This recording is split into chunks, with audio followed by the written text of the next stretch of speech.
an old fiddle tune there called Blackberry Blossom I'm working on.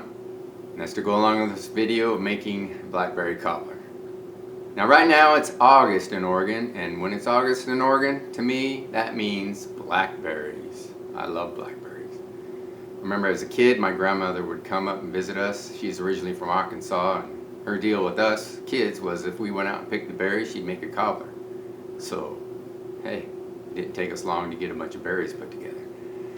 Now, I never did get the recipe from her because as a kid you don't really care about how it's put together, just that it's there so you can eat it. But in honor of my Grandma Hazel, I'm putting this video together and maybe help somebody else out enjoy some blackberry cobbler. So while I continue to practice Blackberry Blossom, this was our day out picking berries and putting the cobbler together. Appreciate you watching.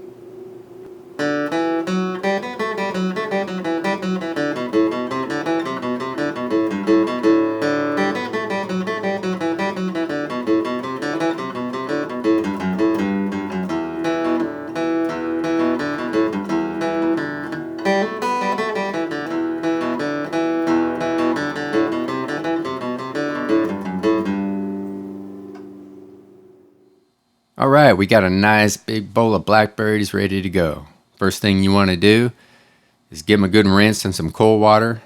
Gently hand rinse them. Drain them out into the sink, trying to keep as many berries in there as you can. With the extra, spread them out on a cookie sheet. Put them in the freezer. When they're frozen, put them in a bag, vacuum seal them, mark them down. You can use them anytime for cobbler later. Alright, here we do 2 cups of berries. You want to get 2 teaspoons of cornstarch, a 1/4 cup of flour, then you want to get 1/2 cup of sugar mixed in there, and give that a hand stir gently again. You don't want to break the berries up, just get it all incorporated in there. Now we're going to go for our dry ingredients. You got you a cup of flour, cup of sugar, we got 1 teaspoon of salt, and then 2 teaspoons of baking powder, and then finally we got a cup of cold milk. Just pour it on in there, get your whisk and start stirring it up. You want to get consistency of a pancake batter, like a thick, maybe a little bit thicker than a pancake batter. And if you find it's a little too runny, you can always add some more flour later. Thicken that up. Make sure you get it to the right consistency. When you got it where you want it, you're ready to preheat your oven to 350 degrees. Get your baking pan out, get a stick of butter, grease all that pan, sides and bottom, and then put the butter right in the pan itself, and put your pan into the preheated oven so the rest of the butter will melt down, and then you'll be ready to go with the batter.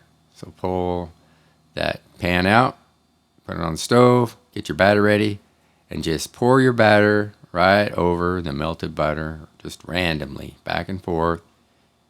Don't stir it up. Just as you pour it in, that's the way it's going to be. Pretty simple. Alright, so our next step is going to be putting the berries in. You want to spoonful those berries in randomly. Just clump all around that goodness. Now you're ready to throw it into your preheated oven. 350 degrees, remember, right in the center rack, in the middle. Set your timer for 50 minutes or thereabouts. After that's up, you want to check and make sure it's looking good. Pull it out. Listen. Hear that bubbly goodness? Oh my. Now that is the fruits of our labor. Oregon Blackberry Cobbler.